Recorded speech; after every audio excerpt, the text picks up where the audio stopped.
फिर दर्द उठा है, आंख भरी, सीने में बाएं कोने से। फिर हुक उठी गहरी गहरी। दिन तो दुनिया की ले दे में कट गया चलो जैसे तैसे। पल पल पहाड़ जैसी भारी, यह रात कटेगी पर कैसे।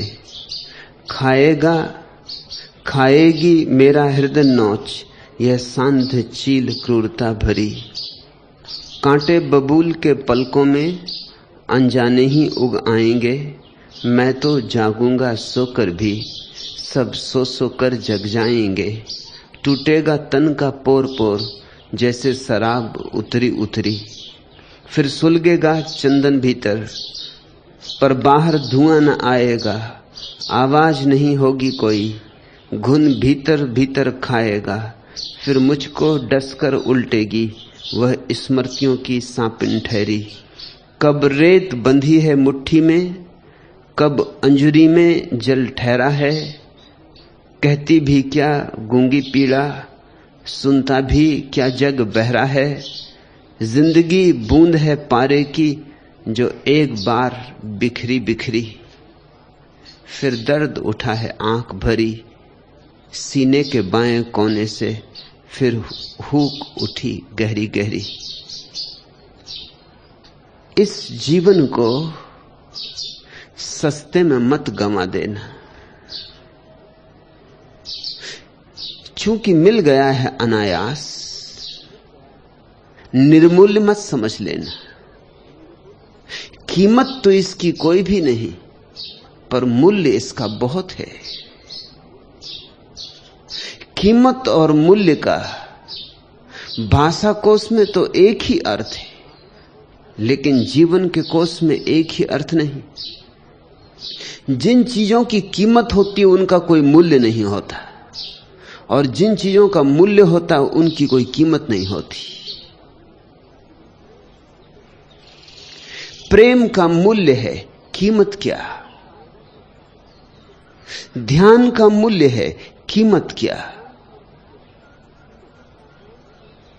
स्वतंत्रता का मूल्य है, कीमत क्या। और बाजार में बिकती हुई चीजें हैं, सब पर कीमत लगी है, पर उनका मूल्य क्या है। जो व्यक्ति कीमत के ही जगत में जीता है वह संसारी, जो मूल्य के जगत में प्रवेश करता है वह सन्यासी। मूल्य प्रसाद है परमात्मा का, लेकिन चूंकि प्रसाद है इसलिए चूक जाने की संभावना है। कीमत देनी पड़ती तो शायद तुम जीवन का मूल्य भी करते। चूंकि मिल गया है, तुम्हारी झोली में कोई अनजान ऊर्जा उसे भर गई है, तुम्हें पता भी नहीं चला, और कोई तुम्हारे प्राणों में श्वास फूंक गया है। तुम्हें खबर भी नहीं कौन तुम्हारे हृदय में धड़क रहा है।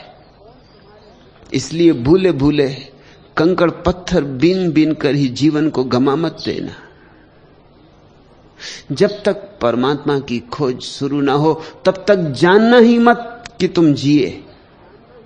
जीवन की शुरुआत परमात्मा की खोज से ही होती है। जन्म काफी नहीं है जीवन के लिए, एक और जन्म चाहिए। और धन्य भागी हैं वे जिनके जीवन में हुक उठती, पुकार उठती, पीड़ा का जिन्हें अनुभव होता है, जो परमात्मा की तलाश पर निकल पड़ते, जो सब दांव पे लगाने को राजी हो जाते। फिर दर्द उठा है आंख भरी, सीने में बाएं कोने से। फिर हुक उठी गहरी गहरी। कब रेत बंधी है मुट्ठी में, कब अंजुरी में जल ठहरा है। कहती भी क्या गूंगी पीड़ा, सुनता भी क्या जग बहरा है। जिंदगी बूंद है पारे की, जो एक बार बिखरी बिखरी। सावधान, जिंदगी गंवानी तो बहुत आसान है, कमानी बहुत कठिन है। पारे की बूंद है, बिखरी तो बिखरी, फिर संभाल ना सकोगे। और क्षण क्षण बूंद बिखरती जा रही है, और तुम हो कि खोए हो न मालूम किस व्यर्थता के जाल में।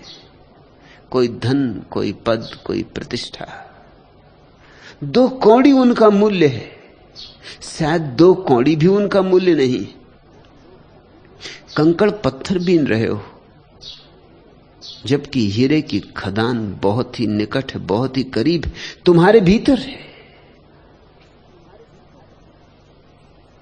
उसी हीरे की खदान तक कैसे पहुंचा जाए, इस संबंध में आज के सूत्र हैं। पीड़ा की गंध लिए, विष का अनुबंध लिए, चंदन की छांव तले जीवन के गीत पले, तिनकों का आलिंबन आंधी की घातों पर, कपटी सी आशाएं नश्वर संघातों पर, मृत्यु की हथेले पर जीने की उत्कंठा, धूप और छांव की संघर्षी मातों पर, अधरों से आग पिए, अंतर में नेह लिए, जैसे तूफानों में बुझता सा दीप जले, सतरंगे मौसम को बंद किए बाहों में, उद्वेलित यौवन का ज्वार लिए चाहों में, पलकों की कोरी पर अंजवाए गहराई, अविरल गति चलने को पथरीली राहों में, अपना अधिकार लिए, उर्मे नौजवार लिए, सिकता पर रेखा बन ज्यों मिट्टी लहर ढले, डसते विश्वासों पर आंसू से भरे भरे, हारों की लड़ियों में कलियों से झरे झरे, झीने अवगुंठन में सिंदूरी मांग लिए, प्रतिबिंबित रूप ने रख दर्पण में तेरे तेरे, यौवन का मोड़ लिए, हंसने की होड़ लिए, जैसे निज स्मत से पूनम का चांद छले, जेठ की दोपहरी में शीतल जिज्ञासा बन, द्वंद्वों के मंथन में अमृत अभिलाषा बन, पनघट के घट घट में सागर को सीमित कर, दर्शन के प्यासे को जीवन की परिभाषा बन, राग में विराग लिए, तपने का त्याग लिए, बनने को स्वर्ण मुकुट ज्यों कंचन देह जले, जेठ की दोपहरी में शीतल जिज्ञासा बन। ये जीवन तो जलती हुई दोपहरी है, यहां सब जल रहा है, धू धू कर जल रहा है। यह जीवन तो चिताओं के अतिरिक्त और कुछ भी नहीं है, और तुम भी जानते हो, और हर एक जानता है, क्योंकि सिवाय घावों के हाथ लगता क्या है। जेठ की दोपहरी में शीतल जिज्ञासा बन, उठाओ जिज्ञासा को, खोजें उसे जो कभी खोएगा नहीं, खोजें उसे जैसे पालने पर फिर सारी खोज समाप्त हो जाती है। द्वंद्वों के मंथन में अमृत परिभाषा बन। कब तक उलझे रहोगे द्वि में, द्वैत में? कब तक बटे रहोगे द्वंद्व में? मध्य युग में यूरोप में कैदियों को एक सजा दी जाती थी,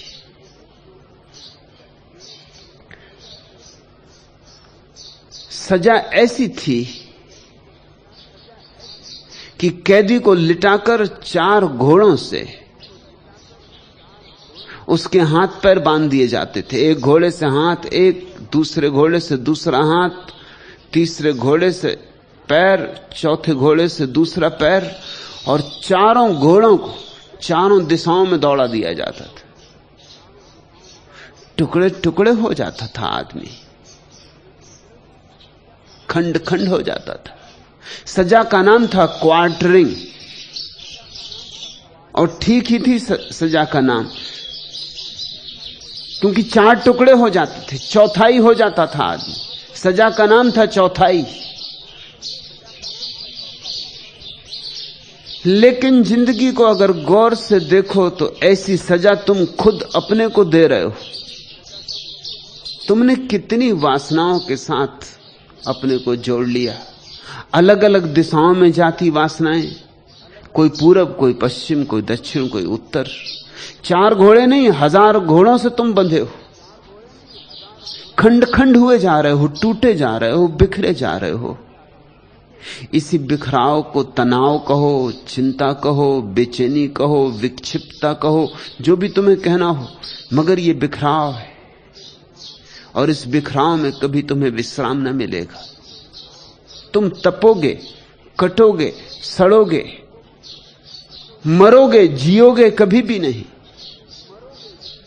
जीवन का संबंध तो तब होता है जब तुम्हारी सारी वासनाएं एक अभिप्सा में समाहित हो जाती, जब तुम्हारी अलग अलग दिशाओं में दौड़ती हुई कामनाएं एक जिज्ञासा में रूपांतरित हो जाती, जब तुम और सब न मालूम क्या क्या छोड़कर सिर्फ उस एक को खोजने के लिए आतुर आबद्ध हो जाते हो, कटिबद्ध हो जाते हो, प्रतिबद्ध हो जाते हो। छोड़ो दो को, छोड़ो अनेक को, पकड़ो एक को, क्योंकि एक को पकड़ने में तुम भी एक हो जाओगे। अनेक को पकड़ोगे तुम भी अनेक हो जाओगे। और एक होने का आनंद और एक होने की विश्रांति। जेठ की दोपहरी में शीतल जिज्ञासा बन, द्वंद्व के मंथन में अमृत अभिलाषा बन। क्या मरण धर्मा तुम्हारी खोज है? क्या उसे खोज रहे हो जो मृत्यु तुमसे छीन लेगी? अमृत को कब खोजोगे? द्वंद्वों के मंथन में अमृत अभिलाषा बन, पनघट के घट-घट में सागर को सीमित कर। एक एक घट में, एक एक हृदय में पूरा आकाश उतर सकता है। ऐसी तुम्हारी गरिमा है, ऐसा तुम्हारा गौरव है।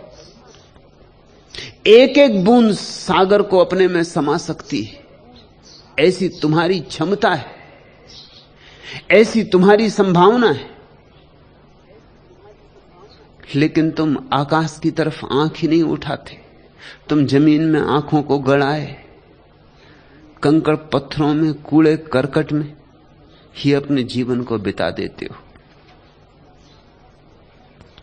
और भरोसा भी किन चीजों का कर रहे हो? तूफान आ रहा है बड़ा, और पक्षी ने तिनकों से घोंसला बना लिया है और इस भरोसे में बैठा है कि सुरक्षा है। तूफान आ रहा है भयंकर, और रेत में तुमने ताश के पत्तों का घर बना लिया है और इस भरोसे में बैठे हो कि क्या चिंता है। मौत आएगी, तुम्हारे सब ताश के घर गिरा जाएगी। इसके पहले कि मौत आए, अमृत का थोड़ा स्वाद ले लो। तिनकों का आलंबन आंधी की घातों पर, कपटी सी आशाएं नस्वर संघातों पर, मृत्यु की हथेली पर जीने की उत्कंठा, धूप और छांव की संघर्षी मातों पर, मौत के हाथ में बैठे हो। कब मुट्ठी बंध जाएगी कहा नहीं जा सकता। मौत के हाथों में बैठे हो, फिर भी व्यर्थ में चिंता लगी है। बौद्धों की एक प्रसिद्ध कथा है। एक राजकुमार युद्ध हार गया है और जंगल में शरण के लिए भाग गया है। दुश्मन पीछे लगे, उनकी घोड़ों की टाप का शोरगुल बढ़ता जाता है और राजकुमार बड़ी मुश्किल में पड़ गया है, क्योंकि वो ऐसी जगह पहुंच गया है पहाड़ी की कगार पर जहां रास्ता समाप्त हो जाता है। आगे भयंकर खड्डे, पीछे दुश्मनों की आने की आवाज सघन होती जाती। एक एक घड़ी मौत करीब आ रही। ऐसी ही दशा तुम्हारी जैसी उस राजकुमार की थी। फिर भी हिम्मत जुटाता है, आखिरी आशा बांधता है, सोचता है छलांग लगा दूं, क्योंकि दुश्मन के हाथ में पड़ा तो तत्क्षण गर्दन कट जाएगी। छलांग लगाना भी कम खतरनाक नहीं है, गड्ढ भयंकर, बचने की आशा नहीं, लेकिन फिर भी दुश्मन के हाथ में पड़ने से तो ज्यादा आशा है, शायद हाथ पैर टूट जाएंगे लेकिन जीवन बचेगा, लंगड़ा हो जाऊंगा लेकिन फिर भी जीवन बचेगा, और कौन जाने कभी कभी चमत्कार भी हो जाता है कि गिरूं और बच जाऊं, न हाथ टूटे न पैर टूटे। तो नीचे झांक कर देखता है और नीचे देखता है कि दो सिंह मुंह बाएं ऊपर की तरफ देख रहे। अब तो कोई भरोसा ना रहा। घोड़ों की टाप की आवाज और जोर से बढ़ने लगी और सिंह नीचे गर्जन कर रहे। उन्होंने भी राजकुमार को देख लिया है कि वो खड़ा है ऊपर, अगर गिर जाए तो प्रतीक्षा में रथ कि तत्क्षण चीर फाड़ करके खा जाएंगे। कोई और रास्ता न देखकर राजकुमार एक वृक्ष की जड़ों को पकड़ के लटक रहता है कि शायद दुश्मनों को दिखाई ना पड़ूं, सोच के कि रास्ता समाप्त हो गया, वे वापस लौट जाएं। और वृक्ष की जड़ों में लटका हुआ सिंहों से भी बच जाऊंगा, अगर दुश्मन लौट गए तो एक आशा है कि मैं वापस लौट के बच सकता हूं। जब वो जड़ों को पकड़ के लटक जाता है तब देखता है कि और भी मुसीबत है। एक सफेद और एक काला चूहा जिस जड़ को वो पकड़ के लटका उसे काट रहे। दिन और रात के प्रतीक हैं सफेद और काला चूहा। अब तो बचने की कोई संभावना नहीं। दुश्मनों की आवाज बढ़ती जाती है, सिंहों का गर्जन बढ़ता जाता है और चूहे हैं कि जड़ कांटे डाल रहे हैं, अब कटी तब कटी, ज्यादा देर नहीं है, जड़ कटती जा रही है। और तभी पास के एक मधु छत्ते से एक शहद की बूंद टपकती।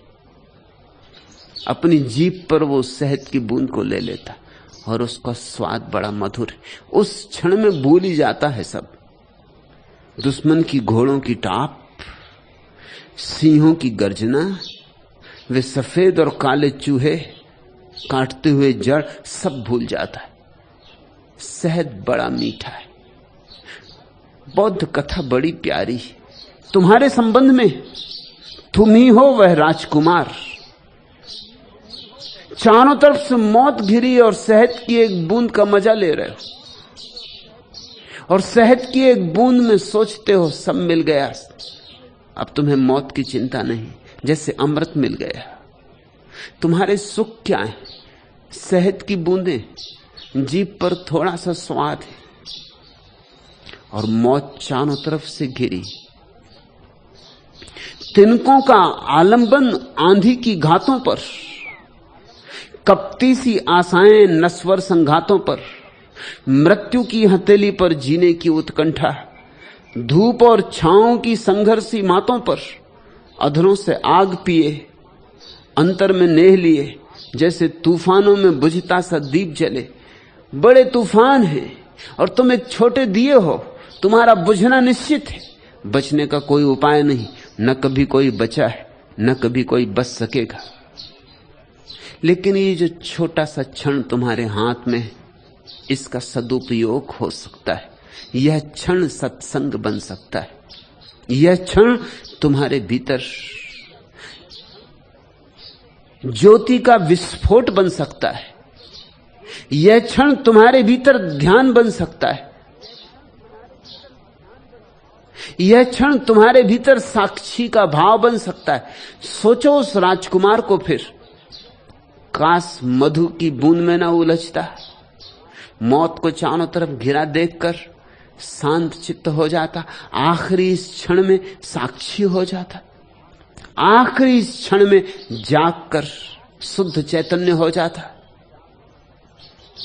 तो सारी मृत्यु व्यर्थ हो जाती, अमृत से नाता जुड़ जाता।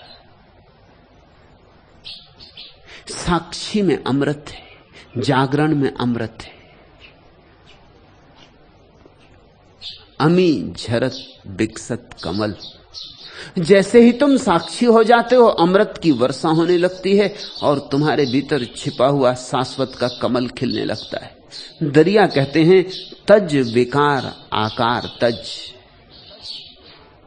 निराकार को ध्यान। निराकार में बैठकर निराधार लौलाए। कहते हैं एक ही काम तुम कर लो तो सब हो जाए। व्यर्थ के विकारों में मत उलझे रहो, शहद की बूंदों में मत उलझे रहो, धोखा है। व्यर्थ के आकारों आकृतियों में मत उलझे रहो, भ्रांतियां हैं, मृग मरीचिकाएं। एक निराकार का ध्यान करो। निराकार का ध्यान कैसे हो? मुझसे आके लोग पूछते हैं आकार का तो ध्यान हो सकता है, निराकार का ध्यान कैसे हो? ठीक है, उनका प्रश्न सम्यक है। राम का ध्यान कर सकते हो, धनुर्धारी राम। कृष्ण का ध्यान कर सकते हो, बांसुरी वाले कृष्ण। कि क्राइस्ट का ध्यान कर सकते हो, सूली पे चढ़े। कि बुद्ध का, कि महावीर का। लेकिन निराकार का ध्यान, तुम्हें थोड़ा ध्यान की प्रक्रिया समझनी होगी। जिसको तुम ध्यान कहते हो वह ध्यान नहीं है, एकाग्रता है। एकाग्रता के लिए आकार जरूरी होता है, क्योंकि किसी पर एकाग्र होना होगा। कोई एक बिंदु चाहिए, राम, कृष्ण, बुद्ध, महावीर। कोई प्रतिमा, कोई रूप, कोई आकार, कोई मंत्र, कोई शब्द, कोई आधार, कोई आलंबन चाहिए, तो तुम एकाग्र हो सकते हो। एकाग्रता ध्यान नहीं।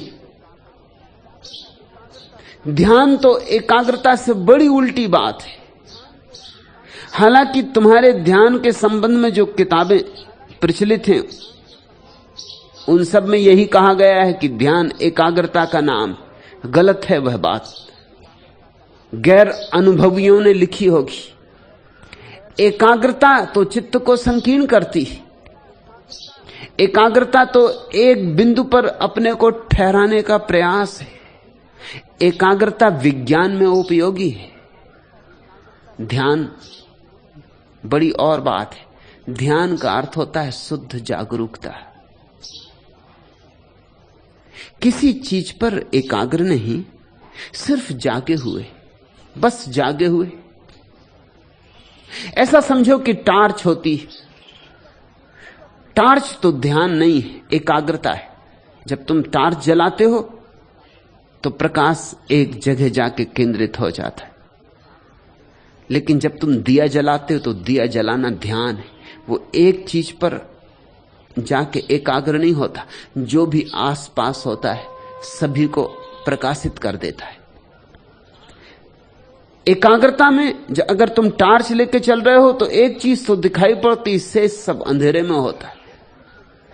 अगर दिया तुम्हारे हाथ में है तो सब प्रकाशित होता है। और ध्यान तो ऐसा दिया है कि उसमें कोई तलहटी भी नहीं है कि दिया तले अंधेरा हो सके।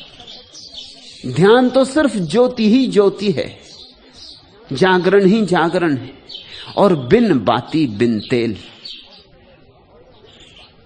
इसलिए दिया तले अंधेरे होने की भी संभावना नहीं। ध्यान शब्द को तुम समझो साक्षी भाव। जैसे मुझे तुम सुन रहे हो, दो ढंग से सुन सकते हो। जो नया नया यहां आया है वह एकाग्रता से सुनेगा, स्वभावता। दूर से आया है, कष्ट उठा के आया है, यात्रा की है, कोई शब्द चूक ना जाए तो सब तरफ से एकाग्र होकर सुनेगा, सब तरफ से चित्त को हटा लेगा। जो मैं कह रहा हूं बस उसी पर टिक जाएगा। लेकिन जो यहां थोड़ी देर रुके, जो थोड़ी देर यहां रंगे हैं, जो थोड़ी देर यहां की मस्ती में डूबे हैं, वो एकाग्रता से नहीं सुन रहे, ध्यान से सुन रहे हैं। भेद बड़ा है। एकाग्रता से सुनोगे जल्दी थक जाओगे, तनाव होगा। एकाग्रता से सुनोगे तो ये पक्षियों का गीत सुनाई नहीं पड़ेगा, राह पर चलती हुई कारों की आवाज सुनाई नहीं पड़ेगी। एकाग्रता से सुनोगे तो और सब तरफ से चित्त बंद हो जाएगा, संकीर्ण हो जाएगा। ध्यान से सुनोगे तो मैं जो बोल रहा हूं वह भी सुनोगे, ये जो चिड़ियां टीवी टुट टुट कर रही हैं, ये भी सुनोगे। राह से कार की आवाज आएगी, वह भी सुनोगे।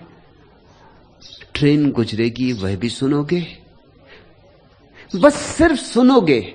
जो भी है उसके साक्षी रहोगे, और तब तनाव नहीं होगा, तब थकान भी नहीं होगी, तब ताजगी बढ़ेगी, तब चित्त निश्चल होगा, निर्दोष होगा, क्योंकि चित्त विराम में होगा। निराकार पर ध्यान नहीं करना होता। जब तुम ध्यान में होते हो तो निराकार होता है। आकार पर ध्यान करना एकाग्रता है, और ध्यान करना निराकार से जुड़ जाना। निराकार में बैठकर निराधार लौलाए, सब आधार छूट जाते हैं। वहां निराधार हो जाता है व्यक्ति, निरालंब हो जाता है। बस मात्र होता है। शुद्ध होने की वह घड़ी, बस होने की वह घड़ी अपूर्व है। वहीं झरता है अमृत, अमी झरत विकसत कमल। प्रथम ध्यान अनुभव करे, जासे उपजे ज्ञान। सूत्र बड़ा बहुमूल्य है। तुमने उल्टी बातें सुनी हैं आज तक। तुमसे लोग कहते हैं कि पहले शास्त्र पढ़ो, ज्ञान इकट्ठा करो, फिर ध्यान हो पाएगा। पहले ध्यान के संबंध में जानो, फिर ध्यान को जान सकोगे। दरिया कुछ और कह रहे हैं। दरिया वही कह रहे हैं जो मैं तुमसे कहता हूं। प्रथम ध्यान अनुभव करे, पहले ध्यान का अनुभव करना होगा। जासे उपजे ज्ञान, उससे ज्ञान का जन्म होगा। तुम उल्टा ही काम कर रहे हो। तुमने बैलों को बैलगाड़ी के पीछे बांध रखा है, इसलिए कहीं नहीं पहुंच रहे हो, ना कहीं पहुंच सकते हो। ज्ञान पहले और फिर सोचते हो ध्यान। नहीं, ध्यान पहले फिर ज्ञान। सच तो यह है कि ध्यान के पीछे ज्ञान ऐसे ही आ जाता है जैसे तुम्हारे पीछे तुम्हारी छाया चली आती। अगर मुझे तुम्हारी छाया को निमंत्रण देना हो तो तुम्हें निमंत्रण देना होगा। मैं तुम्हारी छाया को सीधा निमंत्रण नहीं दे सकता। मैं तुम्हारी छाया को कितना ही कहूं कि आओ, स्वागत है, तो भी छाया के बस के बाहर है आना। हां, तुम आओगे तो छाया भी आ जाएगी। ज्ञान ध्यान की छाया है। वेद से नहीं मिलता ध्यान, न मिलता ज्ञान, न कुरान से, न बाइबल से। और जिसको तुम ज्ञान समझ के इकट्ठा कर लेते हो वेद, कुरान, बाइबल, धम्मपद से, वह ज्ञान नहीं है, कोरा थोथा पांडित्य, तोता रटंत है। वह ज्ञान नहीं है, ज्ञान का धोखा है। असली फूल नहीं है, कागज का फूल है। असली ज्ञान तो ध्यान में से उमकता है। ध्यान ज्ञान का गर्भ है। वेद से तुमने जो सीख लिए वचन और कुरान की आयतें कंठस्थ कर ली, वह तो ऐसे ही है जैसे किसी दूसरे के बच्चे को गोद ले लिया। तो गोदी तो भर गई, लेकिन झूठी ही भरी। बात कुछ और है जब कोई मां 9 महीने बच्चे को गर्भ में ढोती। 9 महीने की लंबी पीड़ा जरूरी भूमिका है, तो ही प्रेम उमगेगा। और जिससे 9 महीने पेट में ढोया है, उसके प्रति एक लगाव होगा, एक स्नेह होगा, एक अंतर संबंध होगा। और फिर यह भी ख्याल रहे, जब एक बच्चे का जन्म होता है तो सिर्फ एक बच्चे का ही जन्म नहीं होता, 2 चीजों का जन्म होता है। एक तरफ बच्चा पैदा होता है, एक तरफ मां पैदा होती। उसके पहले मां नहीं थी, उसके पहले सिर्फ एक स्त्री थी। इधर बच्चा पैदा हुआ, उधर मां पैदा हुई। बिना बच्चे के पैदा हुए स्त्री स्त्री रहेगी, मां ना बनेगी। हां, बच्चा गोद लिया जा सकता है, लेकिन गोद लेने से मां पैदा नहीं होगी। मां का धोखा भला हो जाए, और यही हो रहा है।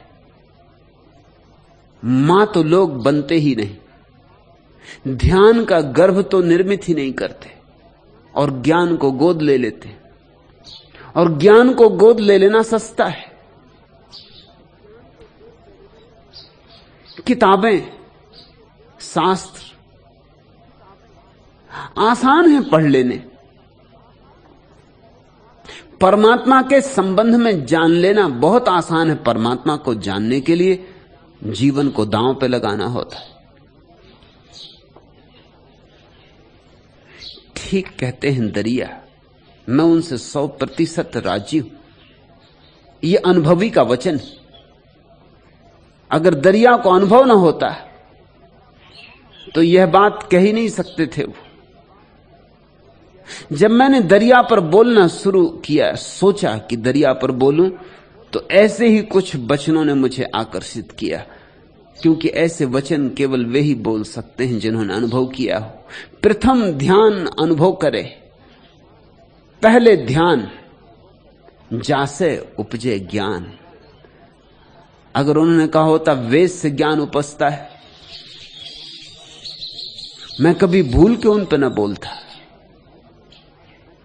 अगर उन्होंने कहा होता कि बाइबल में ज्ञान है, मुझसे नाता ही टूट जाता। इस एक वचन ने मुझे जोड़ दिया। यह आदमी असली पारखी है, जौहरी है। इसने गोद नहीं लिया है ज्ञान, इसने ज्ञान को जन्म दिया है ध्यान के गर्भ से।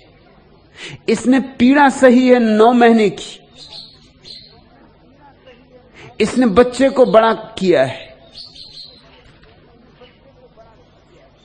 इसकी आत्म प्रतीति है। और जीवन में भी तुम जानते हो, जो अनुभव से संभव होता है वह उधार अनुभव से संभव नहीं होता। बच्चों को मां बाप लाख समझाएं, ऐसा मत करो वैसा मत करो, बच्चे मानते नहीं। और ठीक ही करते हैं बच्चे जो नहीं मानते, क्योंकि मान लें तो नपुंसक रह जाएंगे सदा के लिए, थोथे रह जाएंगे, रीढ़ पैदा ना होगी। अनुभव से ही मानते। तुम कितना ही कहो बच्चे से कि मत जाओ दिए के पास, हाथ जल जाएगा, लेकिन जब तक एक बार उसका हाथ जले नहीं, तब तक उसे अनुभव ना होगा। और तुम्हारी बात का कोई मूल्य नहीं। इसलिए हर बच्चा वही भूलें करता है जो सब बच्चों ने सदियों से की। मां बाप की सिखावन काम नहीं आती, और जिन बच्चों पे काम आ जाती वे बच्चे गोबर गणेश रह जाते हैं। ख्याल रखना, उनमें आत्मा पैदा नहीं होती। आत्मा तो अनुभव से पैदा होती। जब बच्चे का हाथ जलता है तब वह जानता है कि आग जलाती।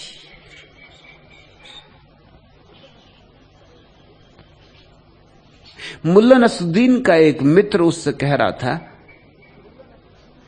कि मुल्ला, क्या तुम मेरी पत्नी को जानते हो? मुल्ला ने कहा, नहीं भैया, मैं अपनी पत्नी को जानता हूं, यही बहुत है।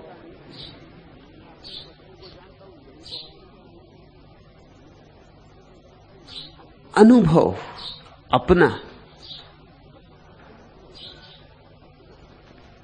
बस अपना अनुभव ही जीवन को सम्यक आधार देता है। दूसरे का अनुभव आधार नहीं देता। दूसरे के अनुभव को तुम समझ ही नहीं सकते।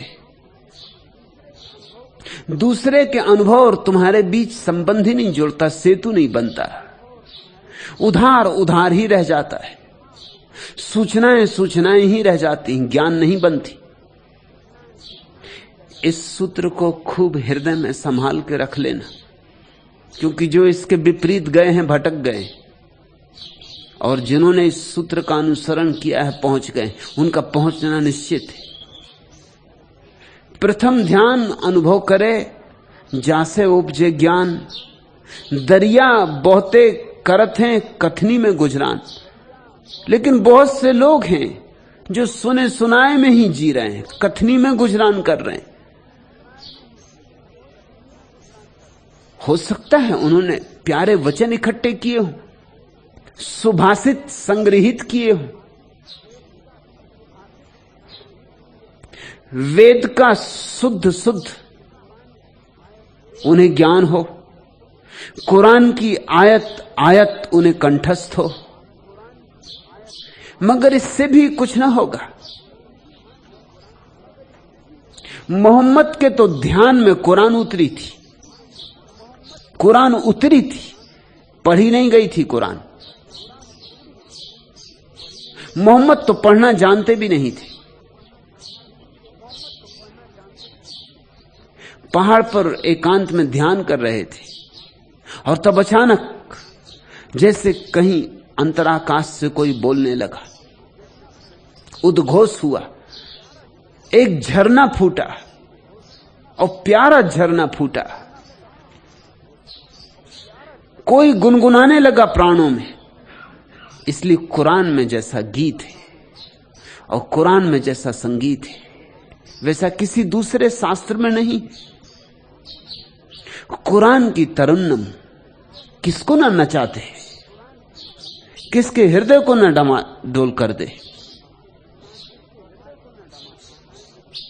फिर कुरान के आधार पर जितनी भाषाएं दुनिया में पैदा हुई उनमें भी एक तरन्नुम है, एक लय है, कुरान की छाप है।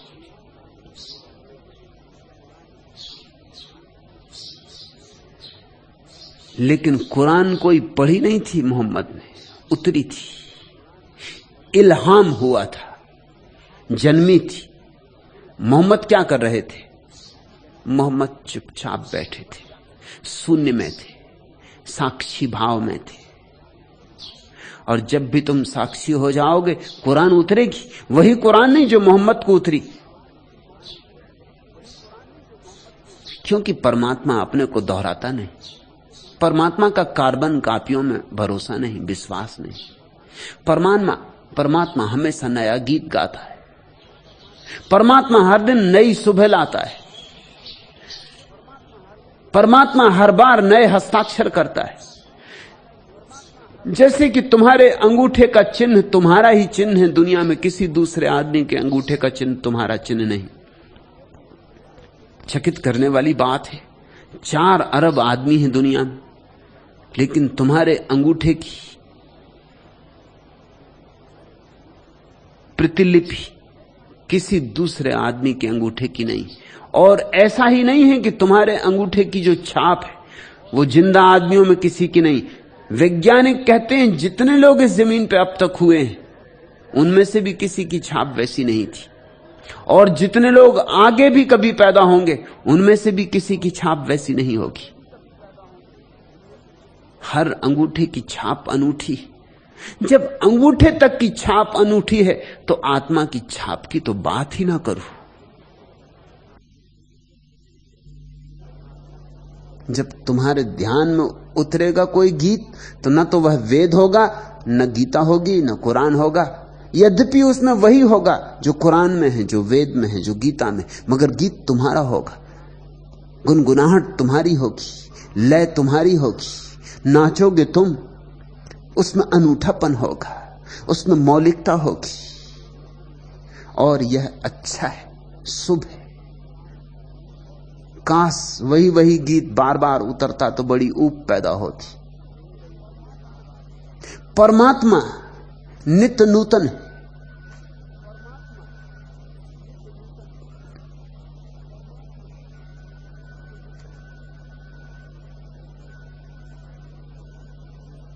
मुल्ला नसरुद्दीन एक ट्रेन में सफर कर रहा था।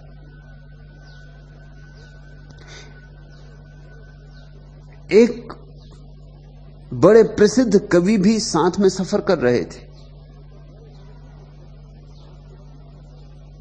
कवि थे तो ट्रेन में बैठे बैठे भी कविताएं लिख रहे थे। मुल्ला ने उनसे पूछा, कोई किताब पत्रिका वगैरह है आपके पास? खाली बैठा हूं, कुछ पढ़ूं। कवि जी ने फौरन पास में रखी एक किताब देते हुए कहा, यह पढ़िए, मेरी कविताओं का संकलन। मुल्ला नसरुद्दीन बोला, धन्यवाद, उसे तो आप अपने पास रखिए, वैसे पढ़ने के लिए तो मेरे पास टाइम टेबल भी है।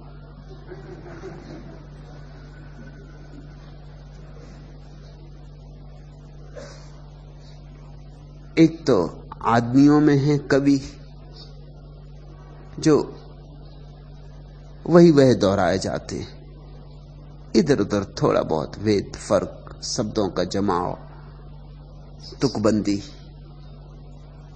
बस तुकबंदी। राजस्थान की पुरानी कहानी, एक जाट सिर पे खाट लेके जा रहा था। गांव का कवि मिल गया, उसने कहा, जाट रे जाट, सिर पे तेरे खाट।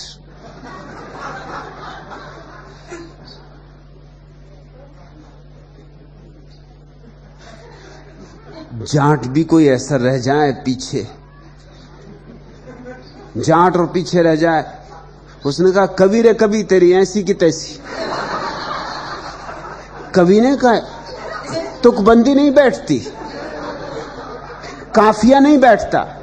जाट ने कहा, काफिया बैठे कि ना बैठे, जो मुझे कहना था सो मैंने कह दिया। काफिया बिठा कौन रहा? तू बिठाता रहे काफिया। एक तो तुकबंद है जो जाट के साथ खाट का काफिया बिठा रहे। परमात्मा कोई तुकबंद नहीं, अनंत है परमात्मा, अनंत हैं उसकी अभिव्यक्तियां, हर बार नई। जब भी तुम उधार ज्ञान इकट्ठा कर लेते हो, तब तुम बासा ज्ञान इकट्ठा कर लेते हो। तुम्हारा परमात्मा पे भरोसा नहीं है, इसलिए तुम वेद पे भरोसा करते हो। तुम्हारा परमात्मा पे भरोसा नहीं है, इसलिए तुम कुरान को छाती से लगाए बैठे हो। काश तुम्हारा परमात्मा पे भरोसा हो तो तुम कुरान भी छोड़ो, वेद भी छोड़ो, बाइबल भी छोड़ो। तुम कहो परमात्मा से कि मैं राजी हूं, मुझ पर भी उतर, मेरे द्वार खुले, मेरे भीतर भी आ, मुझ में भी गुनगुना, मेरा कसूर क्या है, मुझे भी छू, मेरी मिट्टी को भी सोना बना, मुझे भी सुगंध दे। आखिर मुझसे नाराजी क्या है? जिसका परमात्मा पे भरोसा है वही ध्यान कर सकता है। ध्यान का अर्थ भूल मत जाना, जागरूकता, साक्षी भाव।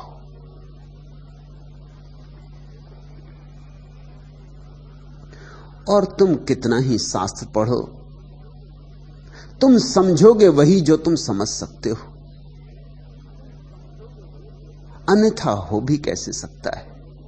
तुम वेद भी पढ़ोगे तो तुम वही थोड़ी पढ़ लोगे जो वेद के ऋषि ने लिखा था। वेद के ऋषि ने जो लिखा है उसे समझने को, उस ऋचा को समझने को, उस ऋषि की बोध दशा चाहिए पड़ेगी। बिना उस ऋषि की बोध दशा के तुम कैसे समझोगे अर्थ? अर्थ शब्दों में नहीं होता, अर्थ देखने वाले की आंखों में होता है। अर्थ शब्द में छिपा नहीं है कि तुमने शब्द को समझ लिया तो अर्थ समझ में आ जाएगा। शब्द तो केवल निमित्त है, खूंटी है। टांगना तो तुम्हें अपना ही कोट पड़ेगा। तुम जो टांगोगे वही खूंटी पे टंग जाएगा। वेद को जब बुद्धू पढ़ेगा तो वेद भी उसके साथ बुद्धू हो जाते।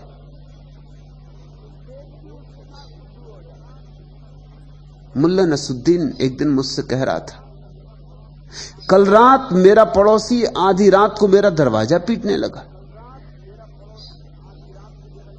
तो मैंने कहा कि मुल्ला तब तो तुम बहुत परेशान हुए होगे। मुल्ला ने कहा नहीं जी, और मैं और परेशान होता। मैं तो अपना गाना पहले की तरह ही गाता रहा। उसी गाने की वजह वो पड़ोसी दरवाजा पीट रहा है कि भैया बंद करो।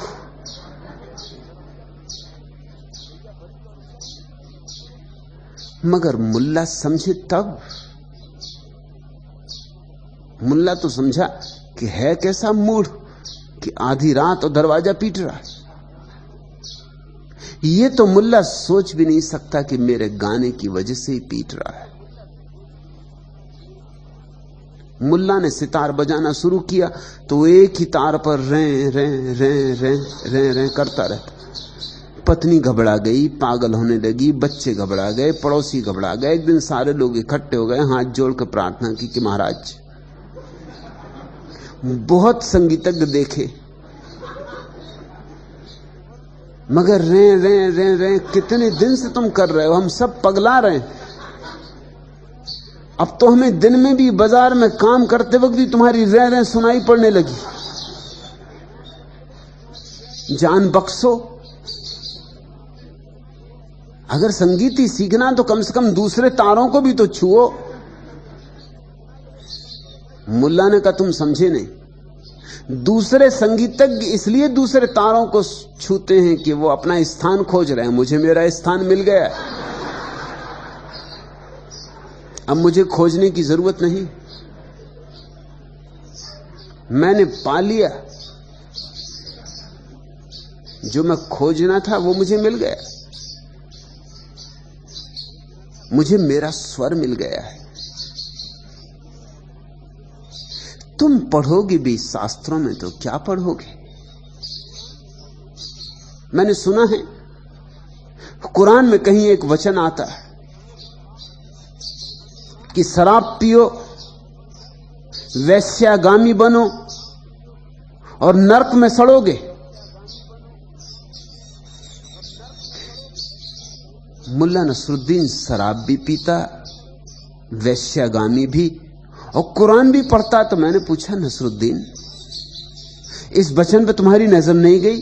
उसने कहा गई क्यों नहीं, कई बार गई, लेकिन अभी जितना मुझसे बन सकता उतना कर रहा हूं। अभी आधा ही वचन मुझसे पूरा होता है। सामर्थ, मुल्ला ने कहा सामर्थ अपनी अपनी। बड़े पुरुष बड़ी बातें कह गए हैं, मगर जितना अपने से बने उतना करो। साफ आज्ञा है, शराब पियो, वैश्यगमन करो, साफ आज्ञा है। नरक में सड़ोगे वो बात की बात है, वो देखेंगे। तुम समझोगे वही जो तुम समझ सकते हो, तुम अर्थ भी वही निकालोगे जो तुम्ही को ही समर्थित कर जाएंगे। नहीं, ध्यान के बिना ज्ञान नहीं हो सकता।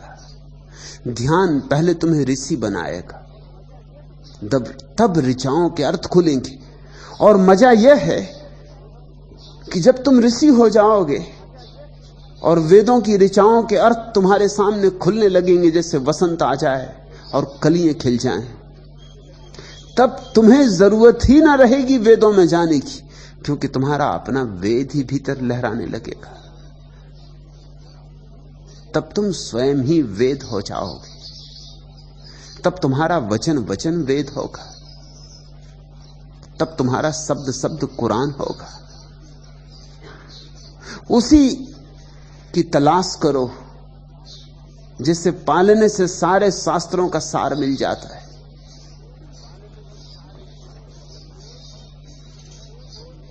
पंछी उड़े गगन में, खोज मंडे नहीं माही, दरिया जल में मीन गति मार्ग दर से नाही। अद्भुत वचन दरिया दे रहे हैं। एक एक सूत्र ऐसा है कि हीरे जवाहरातों में भी तौलो तो भी तौले ना जा सके, अतुलनीय। पंछी उड़े गगन में, तुमने पक्षियों को आकाश में उड़ते देखा? उनके पैरों के चिन्ह नहीं बनते। ऐसे ही ऋषियों की गति है,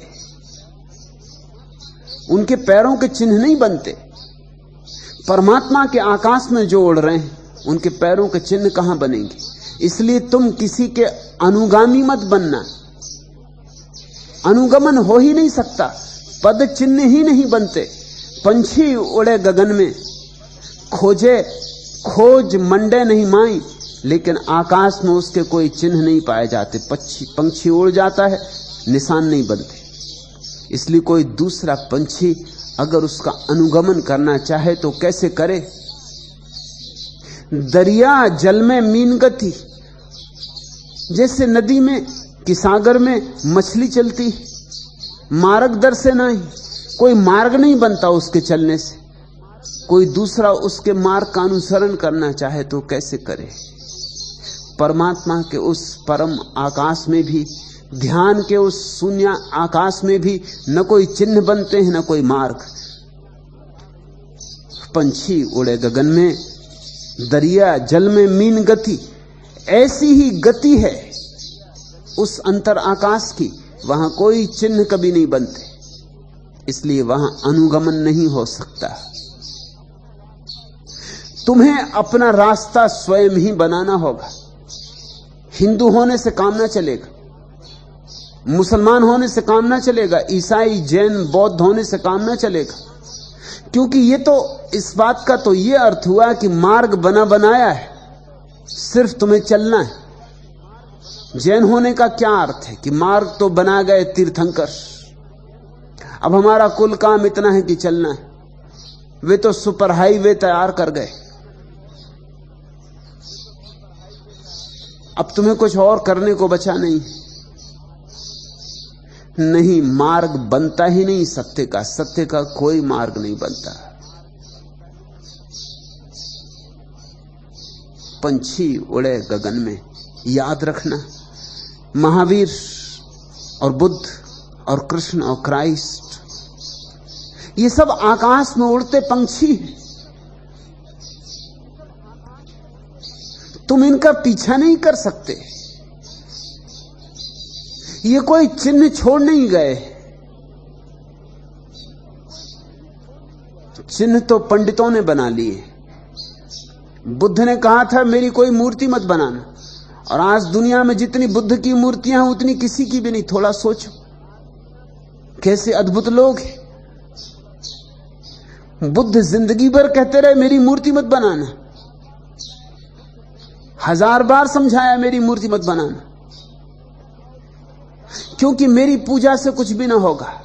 जाओ भीतर, जाओ अपने भीतर, अपो दीपो भव, अपने दिए खुद बनो।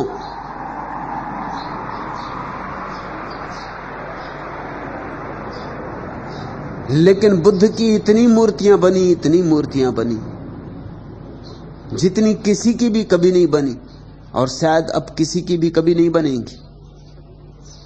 इतनी मूर्तियां बुद्ध की बनी कि उर्दू में जो शब्द है बुद्ध, वो बुद्ध का ही रूपांतर है।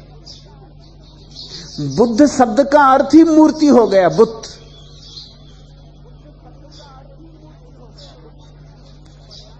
इतनी मूर्तियां बनी कि बुद्ध में और मूर्ति शब्द में पर्यायवाची संबंध हो गया, कुछ भेद ही ना रहा। मूर्ति यानी बुद्ध की।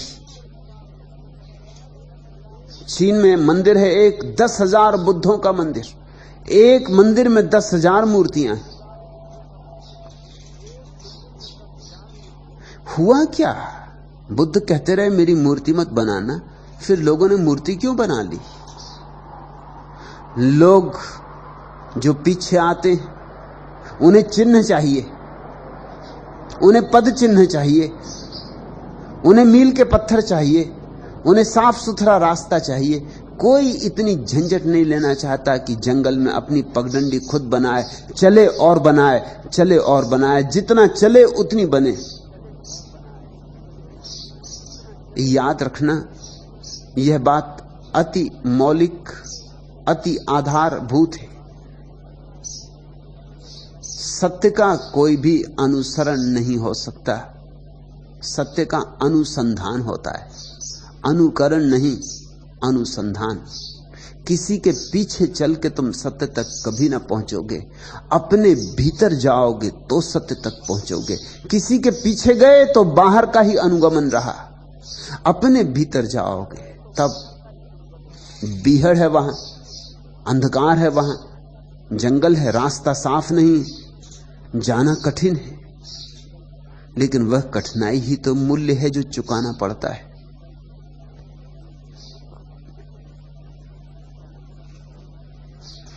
कंपित वंजुल तन, मंजुल मन, यौवन चंचल, नौ बंधन कील रहित तरणी, भव सिंधु विकल, गहो मीत बाह सदय।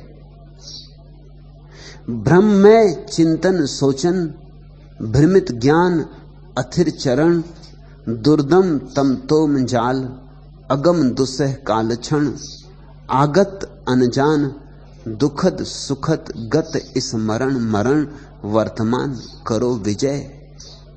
जागे नव स्तव अहरह, रत नित चरणारविंद, मद में संकेत दान, काटे दिक्काल बंध, शरणागत आरत जन, स्मिथ कांछानित अमंद, करो बंधु करो अभय। प्लावित घन धाराधर, उच्छ्वल जीवन सागर, वात वसन झीन अमित, क्षेपण गति अति दुस्तर, संशय भय दीन दुपद, केवट तट अंध गहर, करो सिंधु बिंदु विलय। इस विराट सिंधु में अपने बिंदु को विलय करो। करो बंधु करो अभय। भय के कारण कुछ पकड़ो मत, भय छोड़ो। मंदिर मस्जिद को भय के कारण पकड़ा है तुमने। तुम्हारा भगवान तुम्हारे भय की ही प्रतिमा है। तुम्हें भगवान का कोई पता नहीं, क्योंकि तुम्हें ध्यान का ही कुछ पता नहीं।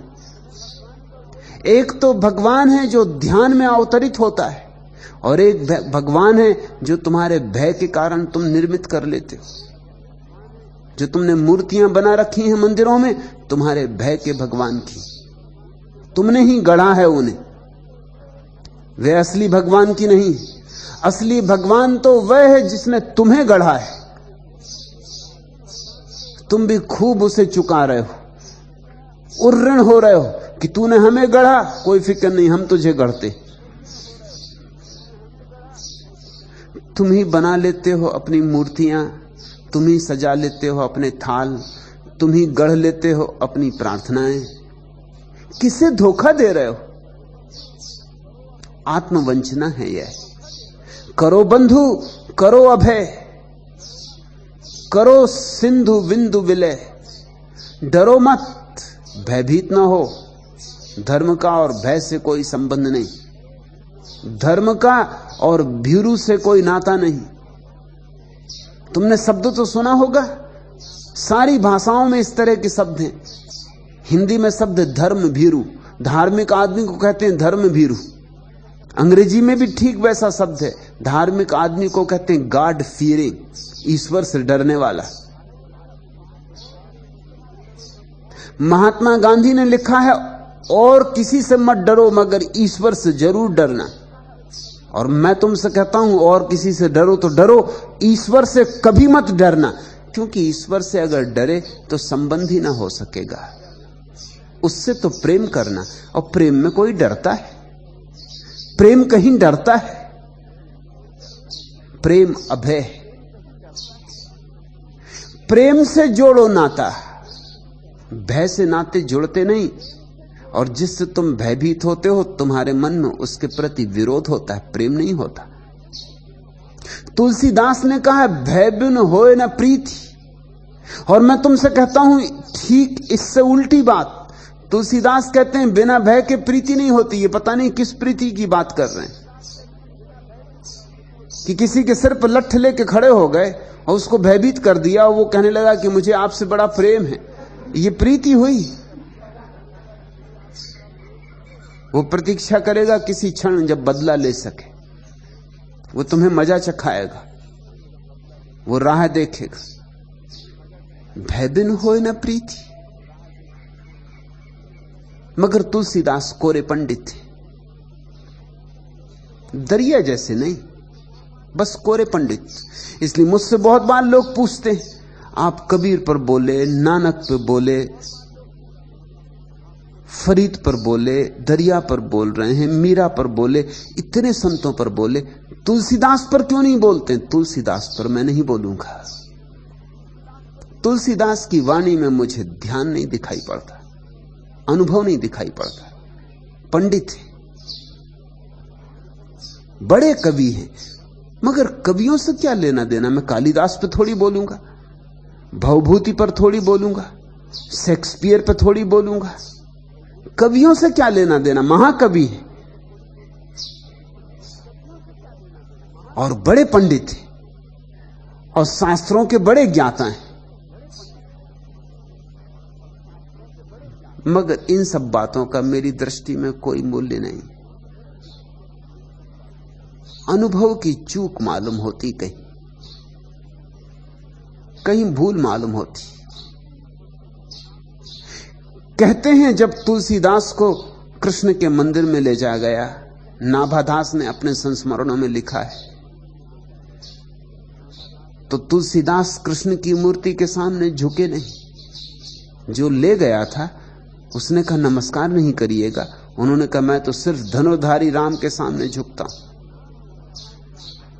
जिसे ध्यान हो गया हो उसे धनुर्धारी राम और बांसुरी रखे कृष्ण में भेद मालूम पड़ेगा। जिसे ध्यान हो गया हो उसे तो मंदिर और मस्जिद में भी भेद नहीं रह जाएगा। उसे तो महावीर, बुद्ध और मोहम्मद में भी भेद नहीं रह जाएगा। मगर तुलसीदास को अभी कृष्ण और राम में भी भेद दिखाई पड़ रहा है, दोनों हिंदू। लेकिन तुलसीदास ने कहा कि मेरा माथा तो तभी झुकेगा जब धनुष बाण हाथ लोगे। मेरा माथा तो सिर्फ राम के सामने झुकता है। परमात्मा पे भी शर्त लगाओगे? ये माथा झुकाना हुआ? ये तो परमात्मा को झुकवाना हुआ। ये तो साफ बात हो गई। कहो इरादे, अगर चाहते हो कि मैं झुकूं तो पहले तुम झुको, लो धनुष बाण हाथ। ये तो बात साफ हो गई, ये तो सौदा हो गया। ये प्रार्थना ना हुई, ये तो अपेक्षा हो गई कि मेरी अपेक्षा पहले पूरी करो तो फिर मैं झुकूंगा। पहले तुम मेरी अपेक्षा पूरी करो तो फिर मैं तुम्हारी अपेक्षा पूरी करूंगा। नहीं, तुलसीदास दिखता है भय के कारण ही भक्त हैं, और भय से भक्ति पैदा नहीं होती। भक्ति तो प्रेम का परिष्कार है। भय के कारण ही तुम दूसरों के बनाए हुए रास्तों पर चलते हो, क्योंकि लगता है सुरक्षित है। बहुत लोग चल चुके हैं तो डर नहीं मालूम होता। अगर भीड़ गड्ढे में भी जा रही हो तो तुम आसानी से जा सकते हो, क्योंकि इतने लोग कुछ गलती थोड़ी कर रहे होंगे। एक बार बनट शाह को किसी ईसाई पुरोहित ने कहा कि आप अपने को ईसाई नहीं मानते, करोड़ों लोग ईसाई हैं, क्या इतने लोग गलती कर सकते? क्या इतने लोग गलत हो सकते? बनट शाह ने जो उत्तर दिया वो बहुत अद्भुत है। खूब ध्यानपूर्वक सुनना। बनट शाह ने कहा इतने लोग सही हो ही नहीं सकते, क्योंकि सत्य तो कभी किसी एकांत के जीवन में उतरता है। इतने लोग अगर सत्य हो तो सारी पृथ्वी सत्य से जगमग हो जाए। बनट शाह ने कहा मैं तो इसीलिए ईसाई नहीं हूं कि इतने लोग ईसाई हैं तो सब गड़बड़ होगा, नहीं तो इतने लोग ईसाई हो सकते थे। जहां भीड़ चले वहां सावधान हो जाना। भीड़ चाल भेड़ चाल है, और परमात्मा की तलाश तो केवल वे ही कर पाते हैं जिनके पास सिंहों की आत्मा है, जो सिंहनाद कर सकते। अकेले चलने में डर लगता है, मगर ध्यान में तो अकेले चलना पड़ेगा। वहां पत्नी भी साथ नहीं हो सकती, मित्र भी साथ नहीं हो सकते। यहां हम इतने लोग हैं, हम सब आंख बंद करके ध्यान में हो जाएं तो सब अकेले हो जाओगे, सब पड़ोसी मिट जाएंगे, फिर यहां कोई नहीं रहेगा, तुम अकेले बचोगे। और सब रहेंगे, वे भी अकेले अकेले बचेंगे। ध्यानी अकेला हो जाता है, इसलिए लोग ध्यान से डरते। ध्यानी को तो जंगल में घुस पड़ना पड़ता है, बीहड़ जंगल में, जहां कोई पगडंडी भी नहीं। चलता है झाड़ियों में से, कांटों में से, उतना ही रास्ता बनता है। ठीक कहते हैं दरिया, पंछी उड़े गगन में, खोज मंडे नहीं माही, दरिया जल में मीन गति, मार्ग दर से नाही। मन बुद्धि चित्त पहुंचे नहीं, शब्द सके नहीं जाए, दरिया धनबे साधवा, जहां रहे लौलाए। वहां शब्द की तो कोई गति ही नहीं, तो शास्त्र कैसे तुम्हें समझाएंगे। वहां मन बुद्धि चित्त भी नहीं पहुंचते, तो सोचने विचारने अध्ययन करने मनन करने से तुम वहां न पहुंचोगे। दरिया धनवे साधवा, दरिया कहते हैं वे सरल चित्त लोग धन्य हैं जो उस जगह पहुंच गए हैं जहां शब्द नहीं पहुंचता, मन नहीं पहुंचता, चित्त नहीं पहुंचता, बुद्धि नहीं पहुंचती, जहां शास्त्रों की कोई गति नहीं, जहां विचार बहुत पीछे छूट जाते। जो उस भाव लोक में उतर गए वे धन्य भागी। किर कांटा किस काम का, पलट करे बहुरंग। गिरगिट किसी काम का नहीं होता, बहुत रंग बदलता है। और यही हालत है दुनिया में, तुम एक रंग से थक जाते हो तो दूसरा रंग बदल लेते। संसारी संसार से थक जाता है, जंगल भाग जाता है, लेकिन वही का वही, चित्त वही, चिंतन वही, धारणाएं वही। जिस गीता को पकड़े बैठा संसार में था, उसी गीता को लेके जंगल चला जाता है।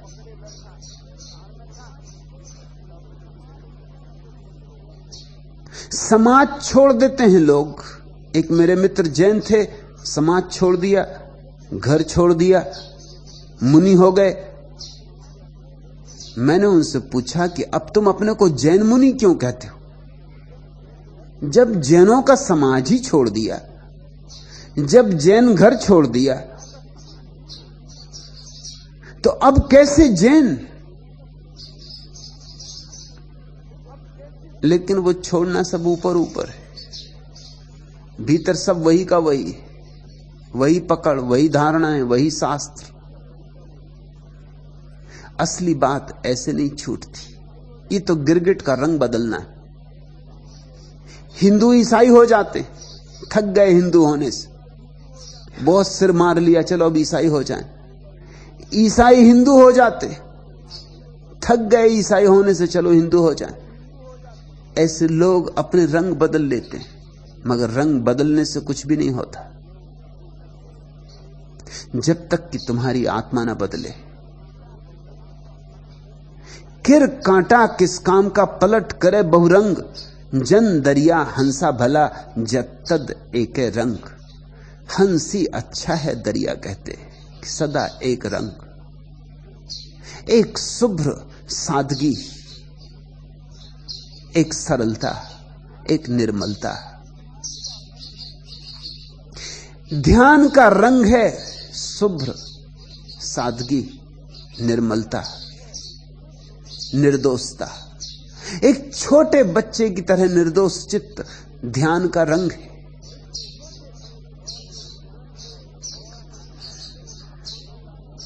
और जो ध्यान को उपलब्ध होता है वही समर्थ होता है एक रहने में। जो ध्यान को उपलब्ध नहीं होता उसे तो गिरगिट की तरह रंग बदलने ही पड़ते। तुम खुद भी जानते हो, अपने अनुभव से जानते हो। जरा में सज्जन मालूम होते हो, जरा में दुर्जन हो जाते हो। अभी अभी बिल्कुल भले थे, अभी अभी एकदम तलवार निकाल ली। अभी अभी बिल्कुल प्रेमपूर्ण मालूम होते थे, जरा सी कुछ बात हो गई, आग बबूला हो गए। सुबह मंदिर जा रहे थे, ऐसे भगत जी मालूम होते थे।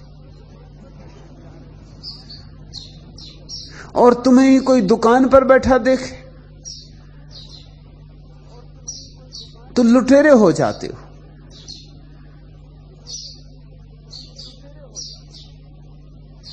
तुम दिन में कितने रंग बदलते हो। ये गिरगिट होना छोड़ो, मगर ये तभी छूट सकता है जब तुम्हारे भीतर ध्यान का शुभ्र रंग फैल जाए।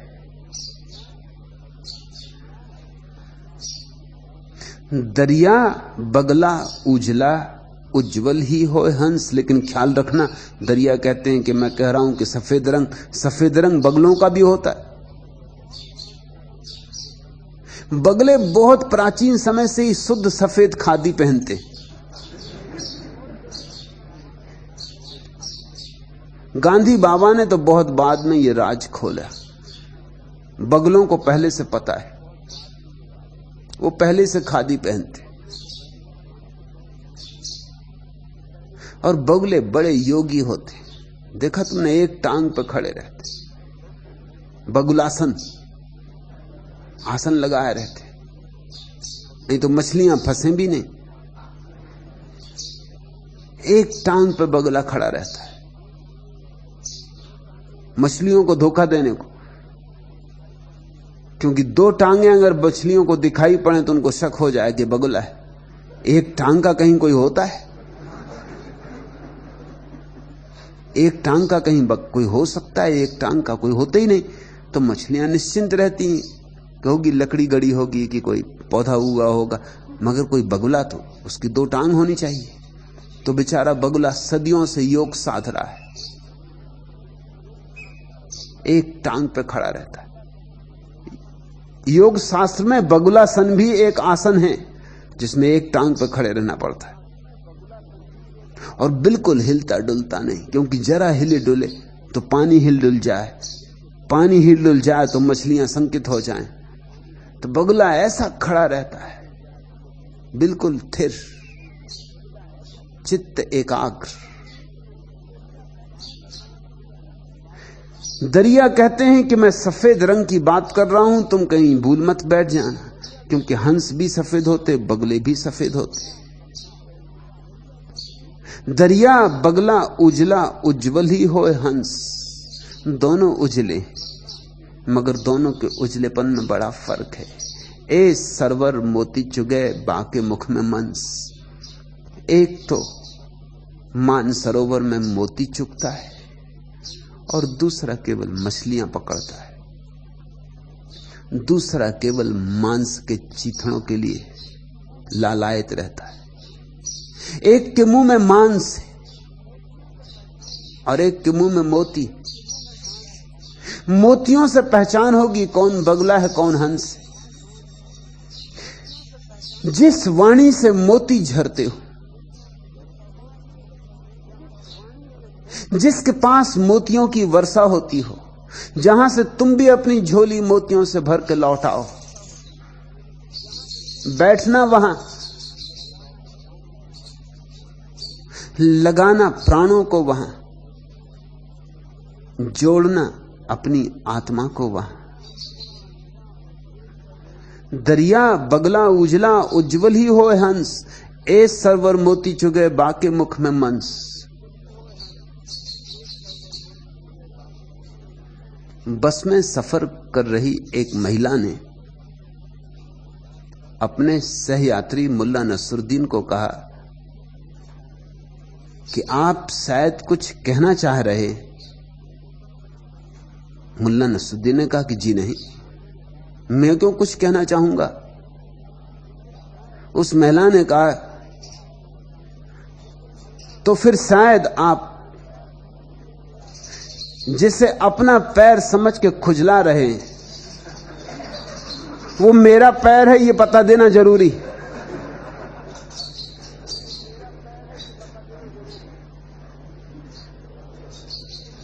मुल्ला गया था नुमाइश में, लखनऊ की नुमाइश, रंगीन लोग, रंगीन हवा। एक सुंदर सी महिला को मुल्ला धक्का धुक्की करने लगा। मौका देख के चींटी इत्यादि भी ले दी। आखिर उस महिला से न रहा गया। उसने मुड़ के मुल्ला की तरफ कहा कि शर्म नहीं आती, खादी के सफेद कपड़े पहने हो, गांधीवादी टोपी लगाए हो, शर्म नहीं आती? मुल्ला ने कहा जब दिल्ली में किसी को नहीं आती तो मुझे ही क्यों आए? कोई मैंने शर्म का ठेका लिया है? महिला भी कुछ चुप रह जाने वाली नहीं थी। उसने कहा छोड़ो खादी की बात, बाल भी सफेद हो गए, कुछ सफेद बालों की तो लाज रखो। मुल्ला ने कहा बाल कितने ही सफेद हो गए हों, दिल मेरा अब भी काला है। अब बालों की सुनूं कि दिल की सुनूं, तू ही बता। बगुला ऊपर ऊपर सफेद है, दिल तो बहुत काला है। रंग बस ऊपर ऊपर है, भीतर तो बड़ा तमस है। और ख्याल रखना, बगुला हो जाना बहुत आसान। कहते ना बगुला भगत।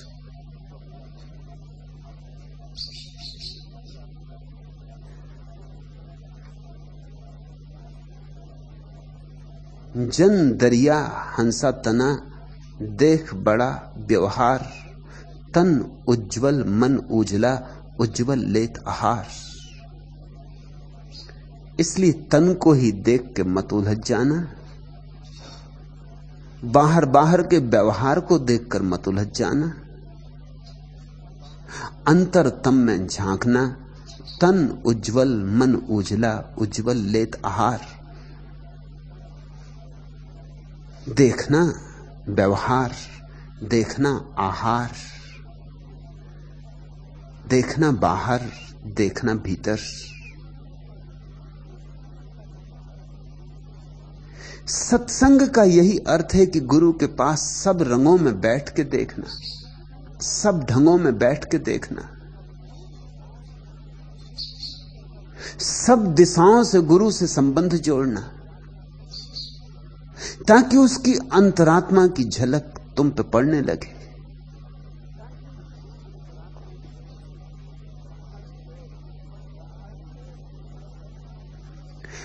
बाहर से उज्जवल दशा, भीतर मैला अंग, ता सेती कौआ भला, तनमन एक ही रंग।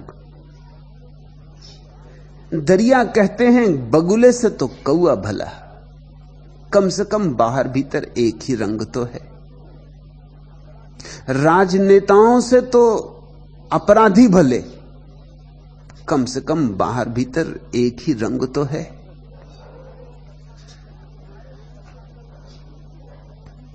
तुम्हारे तथाकथित संतों से तो पापी भले, कम से कम बाहर भीतर एक ही रंग तो है। बाहर से उज्जवल दशा, भीतर मैला अंग। लेकिन सदियों सदियों से तुम्हें पाखंड सिखाया गया है। तुम्हें यही सिखाया गया बाहर कुछ भीतर कुछ। तुम्हें यही सिखाया गया भीतर जो करना हो करो, मगर बाहर एक सुंदर रूपरेखा बनाए रखो। लोग अपने घरों में बैठक खाना सजा कर रखते हैं, बाकी उनका घर गंदा पड़ा रहता, बस बैठक खाना सजा रहता है। ऐसी ही लोगों की जिंदगी है, उनका बैठक खाना सजा रहता है, चेहरे पर उनके मुस्कान रहती, मुंह में राम, बगल में छुरी। मुल्ला नसरुद्दीन मुझसे कह रहा था कि मैं डर के कारण हंसता हूं। मैंने पूछा ये भी कोई बात हुई? लोग आनंद के कारण हंसते हैं, डर के कारण? तुम कुछ नई ही बात ले आए। तुम क्या तुलसीदास जी के अनुयायी हो या क्या बात है? भय बिन हो न प्रीति, तुम्हें डर से हंसी आती, डर से लोग कपते हैं, हंसोगे क्यों? उसने कहा कि नहीं, आप समझे नहीं, आपको क्या मालूम, मेरी पत्नी जब भी कभी चुटकुले सुनाने लगती है तो उसके डर से मुझे हंसना ही पड़ता है, और वही चुटकुले वो कई दफे सुना चुकी, मगर फिर भी मुझे हंसना पड़ता है।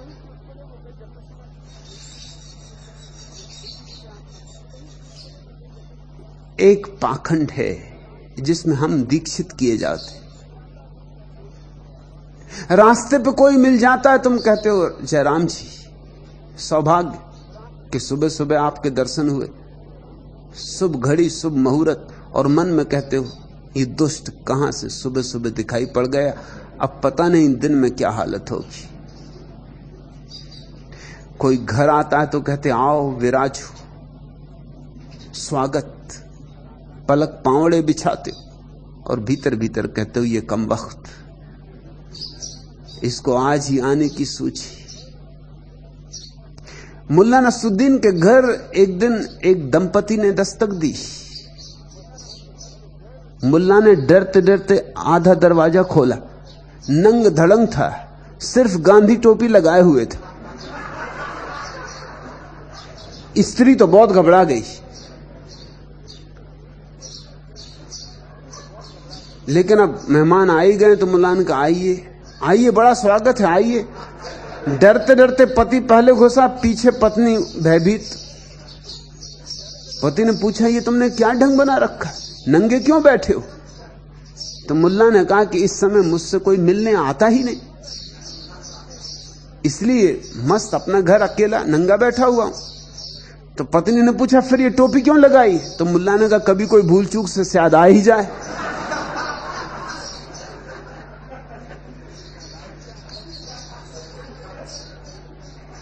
लोग दोहरे इंतजाम किए हुए,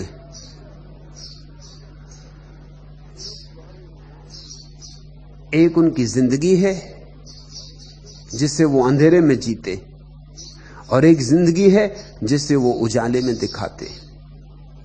दरिया कहते इससे तो कौआ भला, तास सेती कौआ भला, तन मन एक ही रंग, काला ही सही मगर कम से कम तन और मन तो एक है। बुरे भी हो तो इतना बुरा नहीं है, अगर तुम निष्कपट हो और जैसे हो वैसा ही अपने को प्रकट करते हो।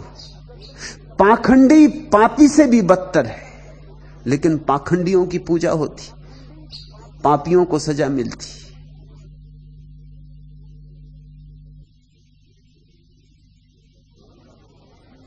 पाखंडी सिर पर बैठे, इसलिए जिनको भी सिर पे बैठना है वो पाखंड को अंगीकार कर लेते। मैं तुमसे कहना चाहता हूं, स्मरण रखना, पाखंड इस जगत में सबसे बड़ी दुर्गति है। उससे और ज्यादा नीचे गिरने का कोई उपाय नहीं। अगर हंस हो सको तो अच्छा, बाहर भीतर एक शुभ्र रंग। अगर हंस ना हो सको तो कम से कम कौआ बेहतर, बाहर भीतर एक रंग। कम से कम एक बात में तो हंस जैसा है, यद्यपि रंग काला है, मगर बाहर भीतर की एकता तो है। मगर बगला भगत मत होना, वह सबसे बदतर अवस्था है। मान सरोवर बासिया छिलर रहे उदास, जन दरिया भज राम को जब लग पिंजर सांस। वो जो मान सरोवर का अनुभव कर लिया है हंस, अब उसे छिछले गंदे तालाब में अच्छा नहीं लगता। इस बात को ख्याल में लो। मैं तुमसे कहता हूं संसार मत छोड़ो, लेकिन ध्यान में डूबो। एक दफा ध्यान का स्वाद आएगा कि बस संसार गंदा तालाब हो जाएगा, हो ही जाएगा। छोड़ना ना पड़ेगा, भागना ना पड़ेगा, अपने को मनाना ना पड़ेगा, त्यागना ना पड़ेगा, अपने आप छिछला गंदा तालाब हो जाएगा। मान सरोवर की जिसे झलक भी मिल गई, उस स्फटिक मणि जैसे स्वच्छ जल की जिसे झलक भी मिल गई, या एक घूंट जिसने पी ली, उसके लिए सारा संसार अपने आप व्यर्थ हो जाता है। इसलिए मैं छोड़ने को नहीं कहता। हां, छूट जाए तो बात और, छूट जाए तो गरिमा और, गौरव और। छोड़ना मत। छोड़ने से सिर्फ अहंकार बढ़ेगा और पाखंड बढ़ेगा।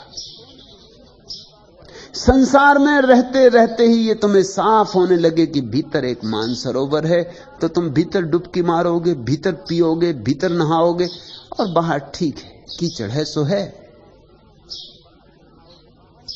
बाहर की कीचड़ तुम्हारा क्या बिगाड़ लेगी? बाहर की कीचड़ बहुत से बहुत तुम्हारी देह को ही छू सकती, और तुम्हारी देह भी कीचड़ से बनी, सो कीचड़ से कीचड़ का क्या बिगड़ेगा? मान सरोवर बासिया जिसको ध्यान में बसना आ गया, छीलर रहे उदास, वो अपने आप छिछले सागर, छिछले सरोवर,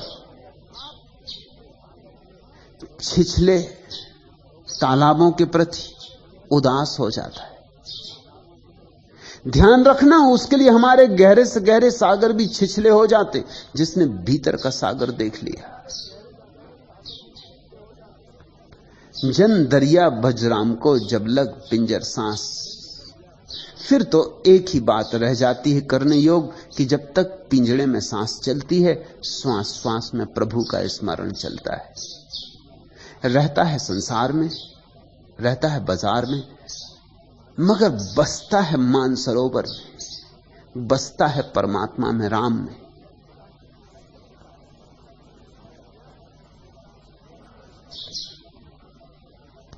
दरिया सोता सगल जग, जागत नाही कोय, जागे में फिर जागना, जागा कहिए सोए। छोटे से सूत्र में साक्षी का पूरा शास्त्र कह दिया। दरिया सोता सगल जग, यहां तो सारा संसार सोया हुआ है। तुम जो भी कर रहे हो नींद में कर रहे हो, यहां कोई जागा हुआ नहीं। एक दाढ़ी वाले साहब बस में खड़े खड़े सफर कर रहे थे। एक स्टॉप पर एक बहुत ही ठिगने कद का व्यक्ति उसमें सवार हुआ। उसका हाथ डंडे तक नहीं पहुंच रहा था, इसलिए वह उन दाढ़ी वाले साहब की दाढ़ी पकड़ के खड़ा हो गया। कुछ देर तक तो दाढ़ी वाले साहब चुप रहे, लेकिन वे फिर उससे बोले, मेरी दाढ़ी छोड़। उस ठिगने आदमी ने कहा, क्यों? क्या आप अगले स्टॉप पे उतरने वाले?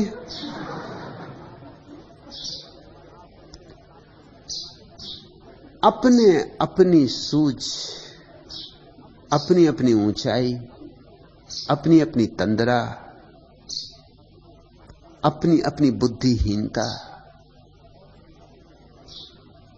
और हम चले जा रहे हैं, और हम किए जा रहे हैं जो भी हमसे बनता है।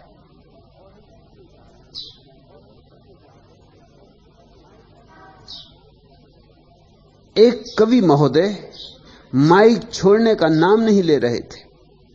जब श्रोताओं ने बहुत चिल्लपो मचाई तो कवि महोदय बोले, ठीक है, अब आप थोड़ी देर और सब्र करके मेरी अंतरिम 15वीं कविता सुन ले। ऐसा बार बार कह के तो आप 19 कविताएं पहले ही सुना चुके। कई श्रोताओं ने चिल्लाकर टोका।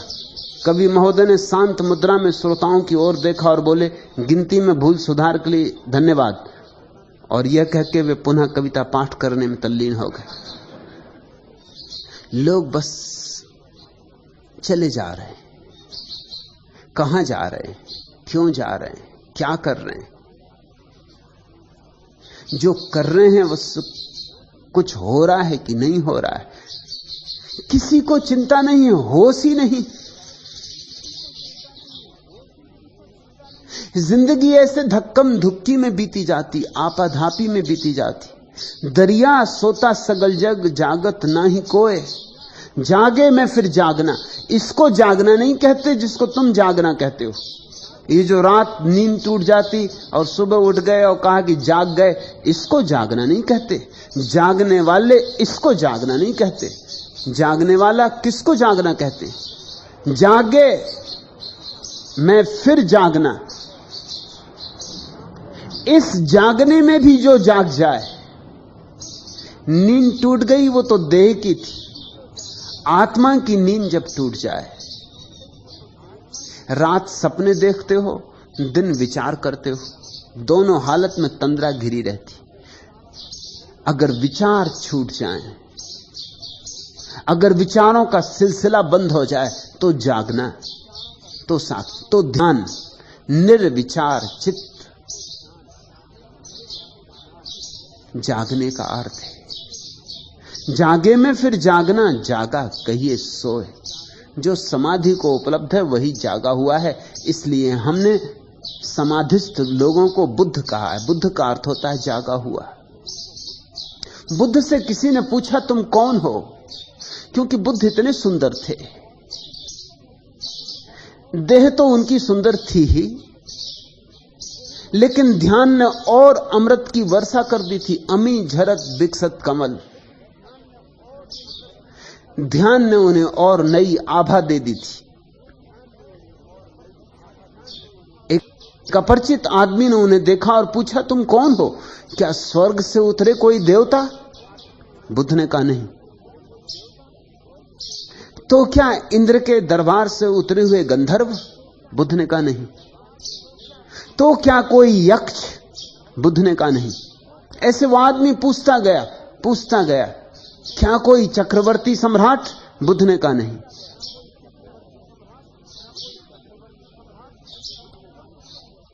तो उस आदमी ने पूछा कम से कम आदमी तो हो? बुद्ध ने कहा नहीं। तो क्या पशु पक्षी हो? बुद्ध ने कहा नहीं। तो उसने फिर पूछा, थका मैं सिर्फ एक जागरण, मैं बस जागा हुआ, एक साक्षी मात्र। वे तो सब नींद की दशाएं थी। कोई पक्षी की तरह सोया है, कोई पशु की तरह सोया है, कोई मनुष्य की तरह सोया है, कोई देवता की तरह सोया है। वे तो सब सुसुप्ति की दशाएं थी। कोई स्वप्न देख रहा है गंधर्व होने का, कोई यक्ष होने का, कोई चक्रवर्ती होने का। वे सब तो स्वप्न की दशाएं थी। वे तो विचार के ही साथ तादात्म्य की दशाएं थी। मैं सिर्फ जाग गया हूं। मैं इतना ही कह सकता हूं कि मैं जागा हुआ हूं। मैं सब जाग कर देख रहा हूं। ऐसे को हम जागा हुआ कहते हैं। साध जगावे जीव को, मत कोई उठे जाग। सद्गुरु जगाते हैं, लेकिन कुछ थोड़े से ही लोग जगते हैं। कौन लोग? जो मत्त हैं, अलमस्त हैं, कुछ थोड़े से मस्त। कल मैंने जो तुमसे कहा ना, यहां बुद्धिमानों के लिए आमंत्रण नहीं है, यहां मस्तों के लिए आमंत्रण है, यहां दीवानों के लिए बुलावा है। बुद्धिमानी तो कचरा है। इसलिए इस आश्रम का नियम है कि यहां तो आओ पियक्कड़ की तरह। दरिया कहते हैं साध जगावे जीव को, मत कोई जागे, कोई उठे जाग। कोई मतवाला, कोई दीवाना जागता है। चतुर होशियार चूक जाते, अपनी चतुराई में चूक जाते, सोची विचार में चूक जाते हैं। जागना कि नहीं जागना, जागने से फायदा क्या है? और फिर इतने इतने मीठे स्वप्न चल रहे हैं, कहीं टूट गए जागने से। जो हाथ में है वो भी छोड़ देना, उसके लिए जो अभी हाथ में नहीं है। समझदार तो कहते हैं हाथ की आधी रोटी भली, दूर की पूरी रोटी के बजाय बाने। ये तो कोई जुआरी, ये तो कोई दुस्साहसियों का काम है। साध जगावे जीव को, मत कोई उठे जाग। जागे फिर सोवे नहीं, जन दरिया बड़भाग। और जो एक दफे जाग गया फिर सोता नहीं, सो ही नहीं सकता, वह बड़भागी है। हीरा लेकर जौहरी गया गंवारे देश। लेकिन अधिकतर तो हालत ऐसी है कि सद्गुरु आते हैं, बहुत कम लोग पहचान पाते हैं। उनकी हालत वैसी है जैसे हीरा लेकर जौहरी गया गंवारे देश। गंवारों के देश में कोई जौहरी हीरा लेके गया। देखा जिन कंकर कहा, कंकड़ हंसे होंगे। जोशी ने जौहरी ने दाम मांगे होंगे तो कहा होगा पागल हो गए, हमें तुमने बुद्धू समझा, इस कंकड़ को हम खरीदेंगे। ऐसे कंकड़ तो यहां गांव में जगह जगह पड़े। कहीं और जाओ, किन्हीं बुद्धुओं को फंसाओ, इतने हम पागल नहीं हैं। हीरा लेकर जौहरी गया गमारे देश, जिन देखा कंकर कहा भीतर परख न लेस। दरिया हीरा करोड़ का, हीरा तो करोड़ का, दरिया हीरा करोड़ का, कीमत लखे न कोय, जबर मिले कोई जौहरी तभी पारख होए। वे थोड़े से दीवाने पहचान पाएंगे, हीरे को परख पाएंगे। जीसस को कितने थोड़े लोगों ने पहचाना। हीरा आया और गया। बुद्ध को कितने थोड़े लोगों ने संग साथ दिया। हीरा आया और गया। हीरे आते रहे जाते रहे। थोड़े से दीवाने पहचानते, लेकिन जो पहचान लेते वे मुक्त हो जाते, वे बड़भागी। तुम भी बड़भागी बनो।